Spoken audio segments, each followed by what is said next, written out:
Hello दोस्तों। आज newspaper में एक आर्टिकल पढ़ा और एक मन में ख्याल आया कि दुनिया में ना तो कोई परमानेंट दोस्त होता है और ना ही परमानेंट दुश्मन। होता है तो सिर्फ परमानेंट इंटरेस्ट। आज जब हम अपना 77th रिपब्लिक डे मना रहे हैं तो कर्तव्य पथ पर हमारे चीफ गेस्ट कोई एक देश नहीं बल्कि पूरा यूरोपियन यूनियन है। उर्सुला वॉन डर लेयन और एंटोनियो कोस्टा का यहाँ होना सिर्फ एक फॉर्मेलिटी नहीं है, ये एक बहुत बड़ा जियो पॉलिटिकल सिग्नल है। क्या इंडिया और यूरोप मिलकर अमेरिका के टैरिफ वार को तोड़ निकालने वाले हैं? चलिए थोड़ा डिकोड करते हैं इस मदर ऑफ ऑल डील्स को। तो सीन ये है कि इंडिया और ईयू के बीच एक फ्री ट्रेड एग्रीमेंट पिछले 18 साल से पेंडिंग है, बट अब न्यूज़ आ रही है कि हम एक कदम ही दूर है उस historical mother of all deals से। इस डील को मदर ऑफ ऑल डील्स इसलिए कहा जा रहा है क्योंकि इंडिया और ईयू मिलकर दुनिया की 1/4 जीडीपी और 1.9 बिलियन की पॉपुलेशन रिप्रेजेंट करते हैं। न्यूज़पेपर में जो आर्टिकल है वो साफ साफ कह रहा है कि ये सिर्फ ट्रेड नहीं बल्कि यूएस के प्रेशर पॉलिटिक्स का एक जवाब है। एक तरफ अमेरिकन प्रेसिडेंट डोनाल्ड ट्रंप की एडमिनिस्ट्रेशन ने इंडिया पर रशियन ऑयल की वजह से 25% एक्स्ट्रा टैरिफ ठोका हुआ है और दूसरी तरफ 8 यूरोपियन कंट्रीज़ को ग्रीनलैंड वाले डिस्प्यूट पर धमकी भी मिल रही है। अब थोड़ा डीप चलते हैं। US treasury secretary Scott Bessent कह रहे हैं कि इंडिया ने रशियन ऑयल लेना कम कर दिया है, इसीलिए हम टैरिफ हटा सकते हैं।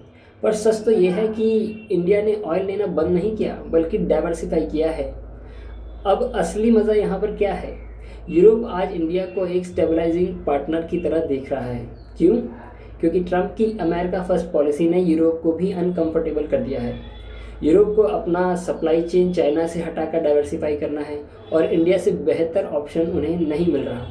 लेकिन क्या ये डील इतनी इजी है? बिल्कुल नहीं। यूरोप हमसे कार्बन टैक्स और एनवायरनमेंट के नाम पर सख्ती चाहता है, जबकि हम चाहते हैं कि हमारे प्रोफेशनल्स को यूरोप में इजी एंट्री मिले। ये कंसेंसस वर्सेस प्रेशर की थोड़ी टसल है। आप सोच रहे होंगे भाई इसमें मेरा क्या लेना देना। देखो दोस्तों, इसमें डायरेक्ट लेना देना है हमारा, क्योंकि यही जो डील होने वाली है अगर ये साइन होती है तो टेक्सटाइल, फार्मा और आईटी सेक्टर में लाखों नई जॉब्स क्रिएट होंगी। यूरोप से आने वाली टेक्नोलॉजी और गैजेट सस्ते हो सकते हैं और इंडियन स्टूडेंट्स और इंजीनियर के लिए यूरोप में काम करना और पढ़ना पहले से काफ़ी आसान हो जाएगा। ये डील सिर्फ पेपर पर सिग्नेचर नहीं है, ये आपके करियर और पॉकेट मनी से भी जुड़ी हुई बात है। दोस्तों, हेनरी किसिंगर ने एक बार कहा है कि रिश्ते यानी शेयर्ड इंटरेस्ट पर टिके होते हैं। आज इंडिया और यूरोप के इंटरेस्ट अलाइन हो रहे हैं। दोनों को एक दूसरे की ज़रूरत है ताकि कोई एक सुपर पावर उन पर अपनी मर्जी ना थोप सके।